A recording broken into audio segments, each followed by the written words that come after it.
আল্লাহ নবী সাল্লাল্লাহু আলাইহি ওয়াসাল্লাম বানু ইসরাইলের একজন আবেদ,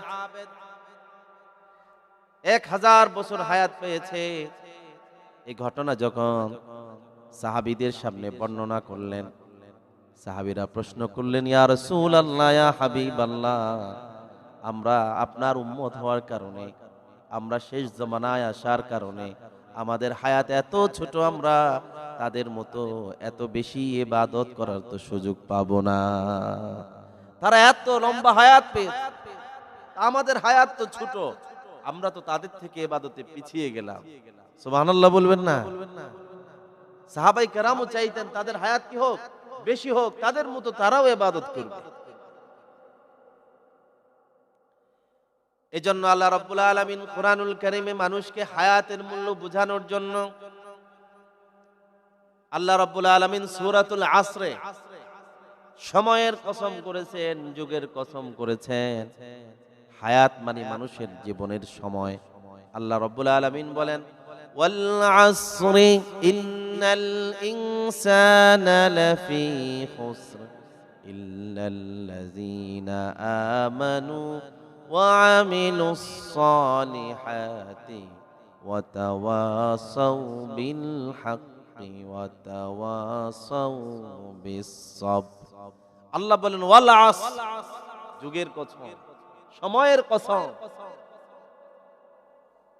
মানুষের জীবনের কসম করলেন আল্লাহ তাআলা। কেন সময়ের কসম করলেন? আসর মানে যুগ, আসর মানে কি? যুগ, সময়।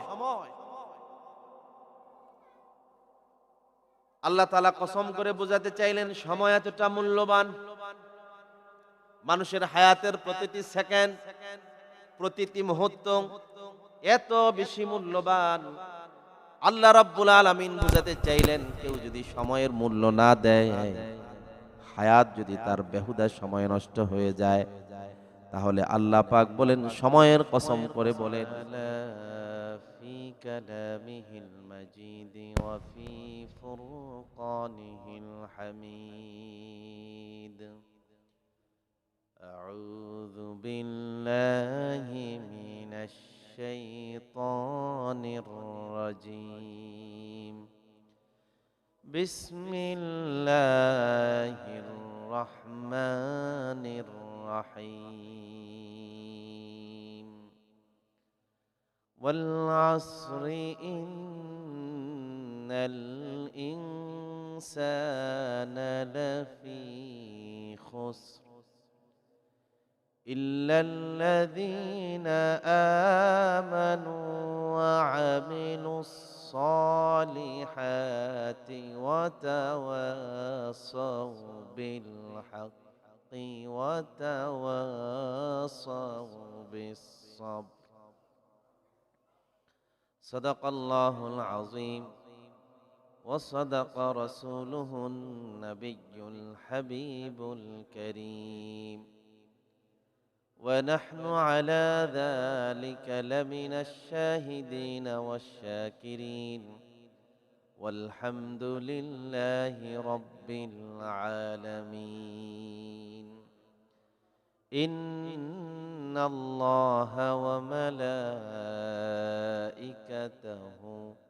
يصلون على النبي يا أيها الذين آمنوا صلوا عليه وسلموا تسليما. اللهم صل على سيدنا مولانا محمد وعلى آل سيدنا مولانا محمد. اللهم صل على سيدنا مولانا محمد وعلى آل سيدنا مولانا محمد بلغ العلا بكماله كشف الدجى بجماله حسنت جميع خصاله صلوا عليه وآله नहीं दो जहां में मिसाले मोहम्मद जमाले खुदा है कमाले मोहम्मद बलगल उला बिकमालिही कशफद दुजा बिजमालिही حسنت جميع خصاله صلوا عليه وآله সম্মানিত হাজিরিন, আল্লাহ সুবহানাহু ওয়া তাআলার দরবারে অবনত মস্তকে লাখো কোটি শুকরিয়া আদায় করি যে আল্লাহ সুবহান মহিয়ান গরিয়ান সর্বশক্তিমান রব্বুল আলামিন আজকে পবিত্র শাবান মাসে তৃতীয় জুমা আদায়ের লক্ষ্যে আল্লাহ তাআলা যথাসময়ে তার আপন ঘর মসজিদে আমাদেরকে উপস্থিত হওয়ার তৌফিক দিয়েছেন। আসুন সেই মহান মুনিবের দরবারে প্রাণ খুলে মহব্বতের সাথে আমরা শুকরিয়া আদায় করি। সকলে পড়ি আলহামদুলিল্লাহ। অসংখ্য অগণিত দুরূদ ও সালাম সাইয়্যিদুল মুরসালিন খাতামুন নবিয়্যিন নবিয়ুল আম্বিয়া নবী মুহাম্মদ মুস্তাফা সাল্লাল্লাহু আলাইহি ওয়াসাল্লামের প্রতি। সম্মানিত হাজিরিন, আমরা একটি ফজিলতপূর্ণ মাস, গুরুত্বপূর্ণ মাস, সে মাসটির নাম কি? শাবান মাস। কি মাস? শাবান মাস। শাবান মাস আসলে রাসূল করিম সাল্লাল্লাহু আলাইহি ওয়াসাল্লাম আল্লাহ রাব্বুল আলামিনের নিকট সব সময় দোয়া করতেন, আল্লাহুম্মা বারিক লানা ফি রজব ওয়া শাবান ওয়া বাল্লিগনা রমাদান। হে আল্লাহ, আমাদেরকে রজব এবং শাবান মাসে বরকত দেন। অর্থাৎ রজব এবং শাবান মাস, এই মাসে আমাদের হায়াতে বরকত দেন, আমলে বরকত দেন, কাজে বরকত দেন, যাতে করে এই বরকতপূর্ণ সময়ে আমরা অনেক বেশি আল্লাহর ইবাদত করতে পারি। আর কি দোয়া করতেন? ওয়াবাল্লিগনা রমাদান, আল্লাহ আমাদের হায়াতকে রমজান পর্যন্ত দীর্ঘায়িত করে দেন। সুবহানাল্লাহ। কেন রমজান পর্যন্ত হায়াত চাইতেন? কেননা যে বান্দা জীবনে একটা রমজান বেশি পেয়ে যায়, সেই বান্দা ইবাদতের ক্ষেত্রে যে একটি রমজান কম পেল তার চাইতে বহুগুণ জান্নাতের পথে অগ্রসর হয়ে যায়। সুবহানাল্লাহ। হাদিসের মধ্যে আছে দুইজন সাহাবী, তারা একই সাথে যুদ্ধে অংশগ্রহণ করেছে। একজন যুদ্ধের ময়দানে শহীদ হয়েছে, আর আরেকজন গাজী হয়ে বাড়িতে ফিরে এসেছে। আসার পরে দ্বিতীয় সাহাবী, যিনি গাজী হয়ে বাড়িতে এসেছেন, তিনি 1 বছর পরে স্বাভাবিকভাবে ইন্তেকাল করেছেন। তৃতীয় আরেকজন সাহাবী একদিন স্বপ্নে দেখলেন যে যেই সাহাবী 1 বছর পরে বাড়িতে তিনি স্বাভাবিকভাবে ইন্তেকাল করেছেন, সেই সাহাবী যিনি আগের বছরে যুদ্ধে শহীদ হয়েছিলেন, তার আগে আগে আল্লাহর জান্নাতে প্রবেশ করছেন। সুবহানাল্লাহ বলে সাহাবীর ঘুম ভেঙে গেল। সাহাবীর ঘুম ভাঙার পরে তিনি আশ্চর্য হয়ে গেলেন। তিনি কোনোভাবেই হিসাব মিলাতে পারেন না। কোরআনে আল্লাহ তাআলা বলেছেন, ওয়ালা তাকুলু লিমান ইউকতালু ফি সাবিলিল্লাহি আমওয়াতা, যারা আল্লাহর রাস্তায় শহীদ হয় তাদেরকে তোমরা মৃত বলো না। শহীদদের অনেক মর্যাদা আল্লাহ তাআলা দিয়েছে, অথচ একজন শহীদ হওয়ার পরেও যিনি শহীদ হতে পারেন নাই, 1 বছর পরে স্বাভাবিক ইন্তেকাল করার পরে ওই ব্যক্তি শহীদের আগে কিভাবে জান্নাতে যায়? সুবহানাল্লাহ বলেন। এটা একটা প্রশ্ন কিনা? তখন তো রাসূল জীবিত ছিলেন, রাসূল হায়াতুন নবী, রাসূলের জীবদ্দশায় এই সাহাবী দৌড়িয়ে আল্লাহ রাসূলের দরবারে গেলেন ফজরের পরে। যাওয়ার পরে আল্লাহর হাবিবকে প্রশ্ন করেন, ইয়া রাসূলুল্লাহ, রাসূলের অভ্যাস ছিল প্রত্যেকদিন নামাজের পরে, বিশেষ করে ফজরের নামাজের পরে তিনি সাহাবায়ে কেরামকে জিজ্ঞেস করতেন, কেউ কি কোনো স্বপ্ন দেখেছো কিনা? সাহাবীরা কোনো স্বপ্ন দেখলে আল্লাহ রাসূল সেগুলোর কি করতেন? ব্যাখ্যা করতেন।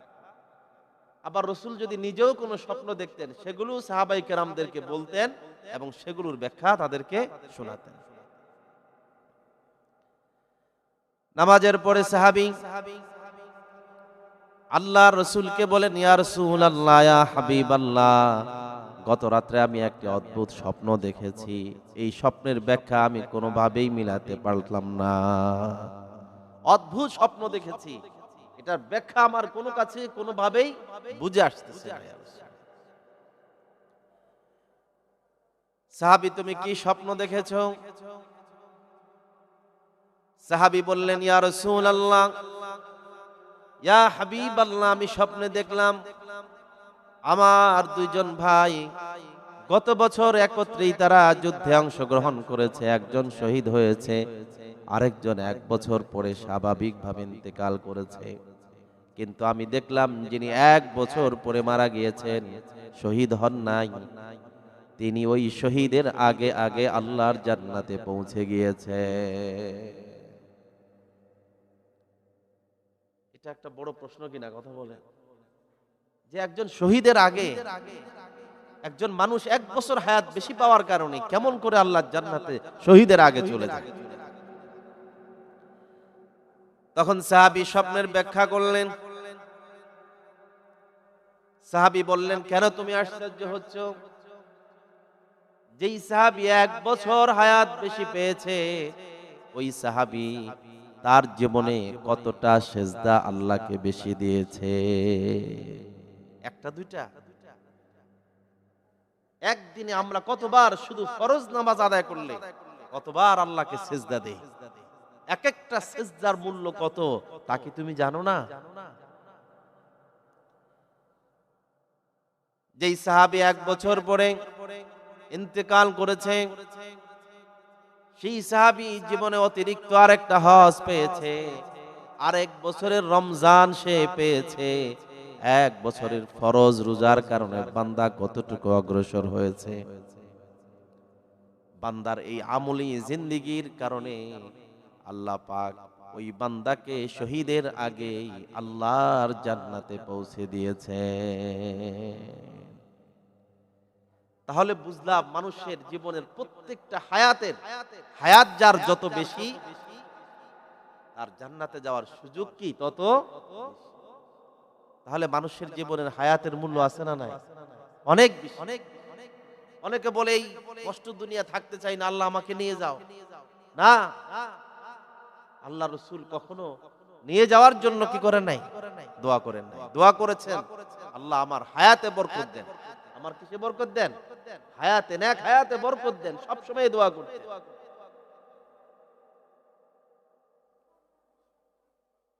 এজন্য রমজান মাস আসলে, শাবান মাস আসলে, রমজানটা পাওয়ার জন্য আল্লাহ রাসূল এতটা বেকুল হয়ে যেতেন, সদা সর্বদা আল্লাহর কাছে দোয়া করতেন, আল্লাহুম্মা বারিক লানা ফি রজব ওয়া শাবান ওয়া বাল্লিগনা রমাদান। ও আল্লাহ, রজব এবং শাবানে বরকত দেন আর রমজান পর্যন্ত আমাদের হায়াত বাড়িয়ে দেন।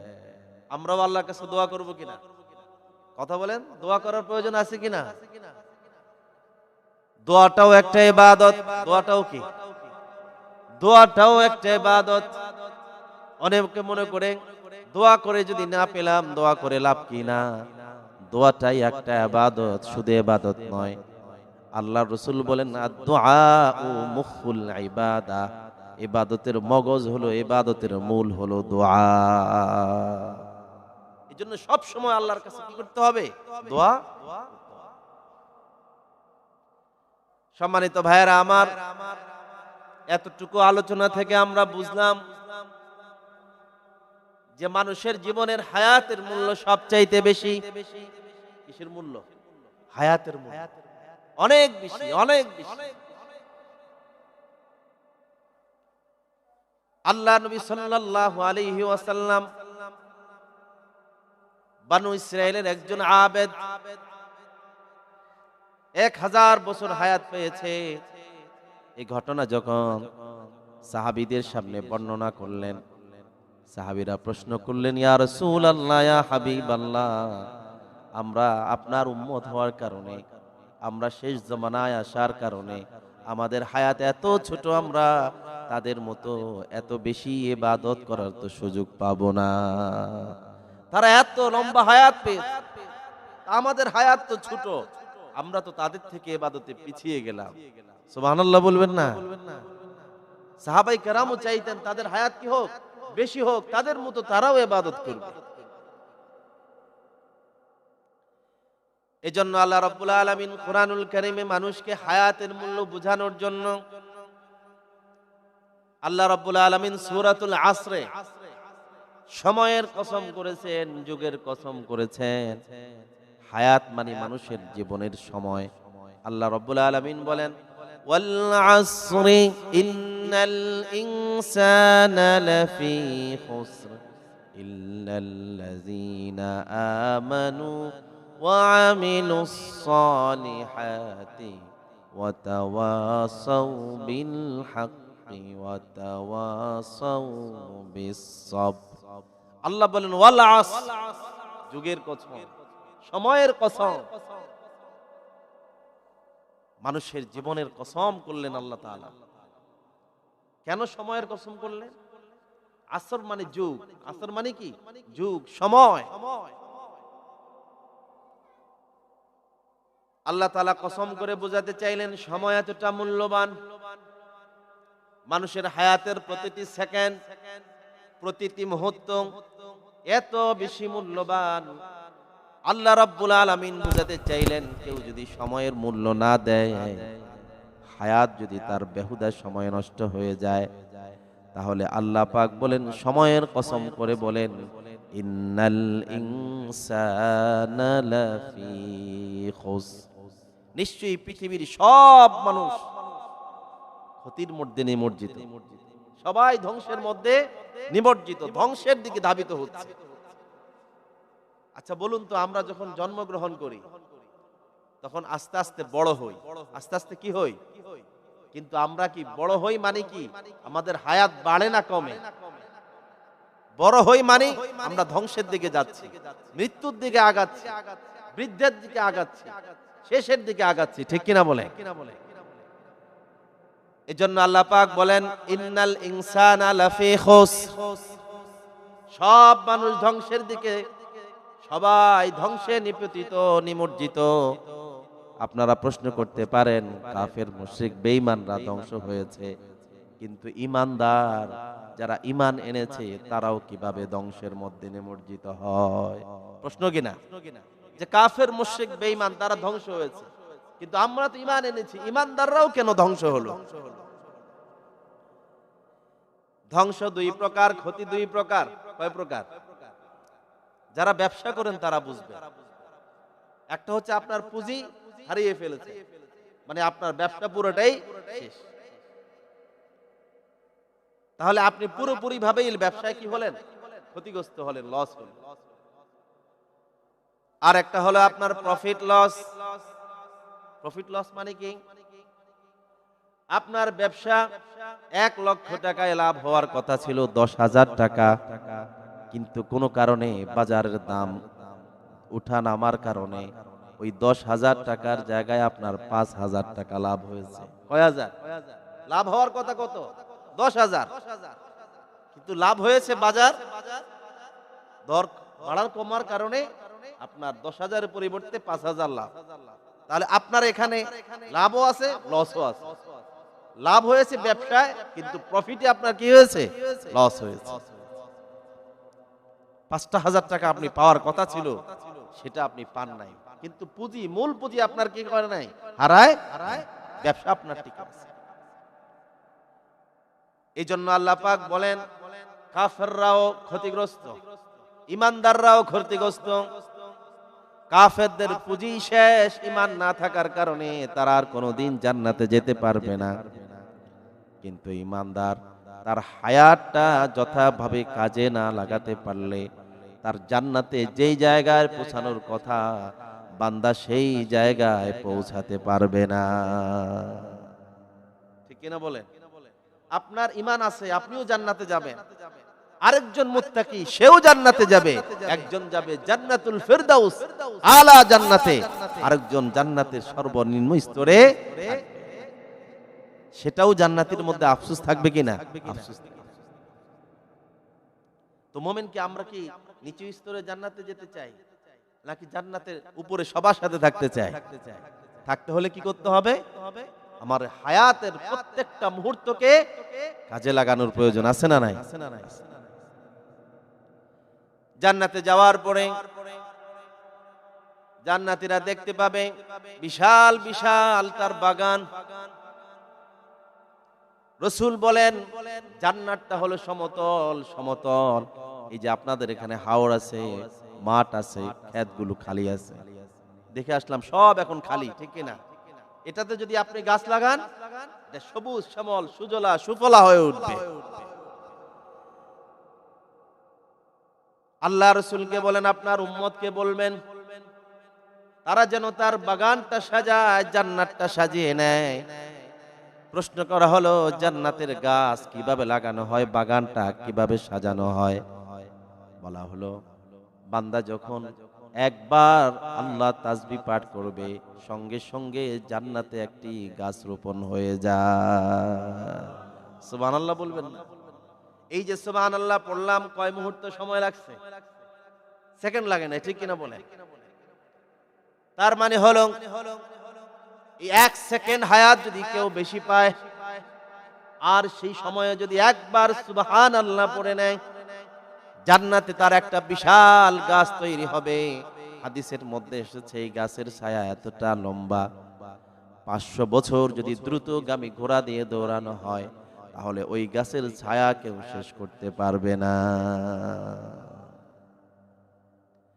আবার আল্লাহ নবী বলেন, কেউ যদি একবার পড়ে আলহামদুলিল্লাহ, আল্লাহ তাআলা বান্দার মিজানের পাল্লা নেক আমল দ্বারা ভরপুর করে দেন। কেউ যদি একবার পড়ে নেয় সুবহানাল্লাহ আলহামদুলিল্লাহ একত্রে পড়ে, আকাশ জমিন এই অতদুভয়ের মধ্যে যে খালি জায়গা আছে, সেই সমপরিমাণ সওয়াব আল্লাহ বান্দার আমলনামায় লিখে দেন। তা আমরা কয়বার সুবহানাল্লাহ পড়লাম, ঠিক কিনা বলেন?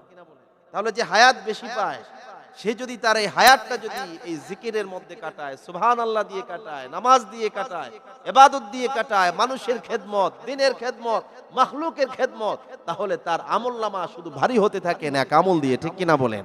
আর জান্নাতে তার মর্যাদা বাড়তে থাকে। ধরুন কেউ নেক আমলের সুযোগও পায় নাই, হায়াত বেশি পেয়েছে, কিন্তু তেমন বেশি কি করতে পারে নাই? নেক আমল করতে পারে নাই। গুনাহ হয়েছে, অন্যায় হয়েছে, অপরাধ হয়েছে, কিন্তু এখনো সে বেঁচে আছে। কি আছে? বেঁচে আছে। হায়াতের মূল্য বুঝান। হঠাৎ করে একদিন তার পরিবর্তন আসলো।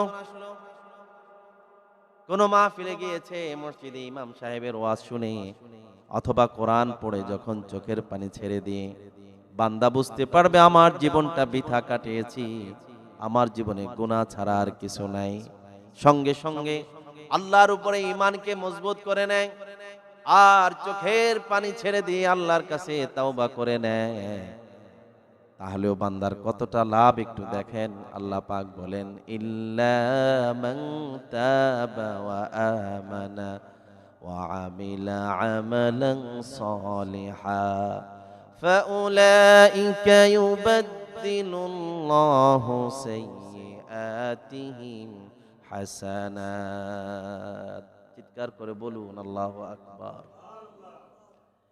আল্লাহ পাক বলেন, কেউ যদি আল্লাহর উপরে ইল্লা মান তাব, কেউ যদি তাওবা করে নেয়, আল্লাহ আমার জীবনে কিছুই করতে পারে নাই গুনাহ ছাড়া, কিন্তু আজকে আমি তাওবা করলাম, আল্লাহ তুমি আমার জীবনের সব গুনাহ মাফ করে দাও। এরপরে খাঁটি ঈমান আনে, ওয়া আমিলা আমালান সালিহা, আর ভালো কাজ করতে শুরু করে দেয়, নেক আমল করতে শুরু করে দেয়, আল্লাহ পাক বলেন আল্লাহ তার বান্দার তাওবা কবুল করে তার জীবনের সমস্ত গুনাহ খাতাগুলো মাফ করে দেয়। তাহলে পিছনের গুনাহ মাফ, সামনে হবে কি নেক আমল। এখানেই শেষ নয়, বড় চমৎকার। আল্লাহ তাআলা বলেন বান্দার গুনাহগুলো মাফ করে দিয়ে আমলনামা খালি থাকবে না। মনে করেন আপনার আমলনামা দেওয়া হলো, পিছনে গুনাহ ছিল ওগুলো মুছে দেওয়া হলো, এই জায়গাটা খালি আছে, এটা কি সুন্দর দেখা যাবে? না। আল্লাহ তাআলা কোরআনে বলেন ফাউলাইকা ইউবাদদিলুল্লাহু সাইয়্যাতিহিম হাসানাত, আমি বান্দার গুনাহ শুধু মাফ করব না, তাওবা যদি বান্দা করে নেয়, নেক আমলের ওয়াদা যদি আমার সাথে করে, ঈমানটা যদি মজবুত করে, আমি বান্দার পিছনের প্রত্যেকটা গুনাহকে পরিবর্তন করে নেক আমল দ্বারা সেই জায়গা আমি পূর্ণ করে দিব। আপনার যদি হায়াত না থাকে এই সুযোগ পাওয়া যাবে? আর হায়াতে যদি তাওবা করি, গুনাহ ও আমলে পরিবর্তন হয়ে যায়। সুবহানাল্লাহ বলেন। এজন্য আল্লাহ রাব্বুল আলামিন বলেন ওয়াল আসরি ইন্নাল ইনসানা লাফি খুসর, সমস্ত মানুষ ধ্বংসে নিমজ্জিত, ধ্বংসে নিমজ্জিত। কিন্তু মানুষ সফল হয়ে যায়, আর ধ্বংস হবে না তারা, ইল্লাল্লাযীনা আমানু ওয়া আমিলুস সালিহাত। কিন্তু যারা ঈমান আনে, ঈমান আনার কারণে ওই ব্যক্তি ধ্বংসের পথকে বন্ধ করে দিল। সুবহানাল্লাহ বলেন। ইল্লাল্লাযীনা আমানু, যারা ঈমান এনেছে, যারা মুখে পড়ে নিয়েছে লা ইলাহা ইল্লাল্লাহু মুহাম্মাদুর রাসূলুল্লাহ। আল্লাহর হাবিব কুরাইশদেরকে ডেকে ডেকে বললেন কুলু লা ইলাহা ইল্লাল্লাহ তুফলিহুন। ও দুনিয়ার মানুষ, ও আমার আত্মীয় স্বজন, কুরাইশের অধিবাসীরা, কুরাইশের নেতৃবৃন্দ, শোনো শোনো, তোমরা যদি একবার পড়ে নাও লা ইলাহা ইল্লাল্লাহ, দুনিয়াও সফলতা লাভ করবে, আর আখিরাতের অনন্ত জীবনে তোমরা সফল হয়ে যাবে। ঈমানের মূল্য, কালিমার মূল্য বুঝতে পেরেছি তো আমরা? কালিমার পরে সবচেয়ে বেশি মূল্য হচ্ছে মানুষের হায়াত, যদি সেটা আমলি জিন্দেগি হয়। কি জিন্দেগি হয়? এজন্য আল্লাহ তাআলা বলেন ইল্লাল্লাযীনা আমানু ওয়া আমিলুস সালিহাত, ইল্লাল্লাযীনা আমানু ওয়া আমিলুস সালিহাত। ঈমান আনার পরে যারা নেক আমল করে, নেক আমল মানে ভালো কাজ, নেক আমল মানে কি? ভালো কাজ। আল বিররু হুসনুল খুলুক, নেক আমল মানে হচ্ছে সৎ চরিত্র। যে কাজটা ভালো হবে, আল্লাহ রাব্বুল আলামিন আপনি যেটাই ভালো দেখবেন সেটাই করবেন, তার মধ্যে সওয়াব লিখে দিবেন কে? আমরা অনেক সময় ভালো কাজ শুধুমাত্র ইবাদতের মধ্যে সীমাবদ্ধ করি, যে নামাজ, রোজা, হজ, যাকাত, এটা অবশ্যই ফরজ ইবাদত করতে হবে, ঠিক কিনা বলেন? কিন্তু এছাড়াও পৃথিবীতে যত ভালো কাজ আছে, মানুষের খেদমত করা, দ্বীন ইসলামের খেদমত করা, মাখলুকের পাশে দাঁড়ানো, মানুষের পাশে দাঁড়ানো, মানুষের বিপদ আপদে সাহায্য সহযোগিতা করা, সবগুলোই কি ভালো কাজ। সবচেয়ে বড় ভালো কাজ হচ্ছে হুসনুল খুলুক, সৎ চরিত্র, উত্তম চরিত্র, মানুষের সাথে সদ্ব্যবহার করা, ধোঁকাবাজি না করা, সত্য কথা বলা, হাসি মুখে কথা বলা, মানুষের বিপদে পাশে দাঁড়ানো, এটার চাইতে ওজনদার আমল বান্দার জীবনে আর নাই। সুবহানাল্লাহ বলেন। এজন্য অনেক নামাজি ব্যক্তি পাওয়া যায়, কিন্তু চরিত্রবান, ভালো আচরণের মানুষ খুব কম পাওয়া যায়। এজন্য আমরা আমাদের চরিত্রকে সুন্দর করব। রাজি আছি তো ইনশাআল্লাহ? এটাকে কোনোভাবে হালকা করে দেখার সুযোগ নাই। মানুষের সাথে হাসি মুখে কথা বলা, আচরণ সুন্দর থাকা। আচরণ সুন্দর যার সবার আগে জান্নাতে যাবে সে। আল্লাহ তাআলা আমাদেরকে এই আচরণ সুন্দর করে নেক আমল করে হায়াতের প্রত্যেকটা সময় কাজে লাগিয়ে আল্লাহর জান্নাতে একত্রে যাওয়ার তৌফিক দান করুক। সকলে বলুন আমিন। ওমা তৌফিক ইল্লা বিল্লাহ। আসসালামু আলাইকুম ওয়া রাহমাতুল্লাহি ওয়া বারাকাতুহু।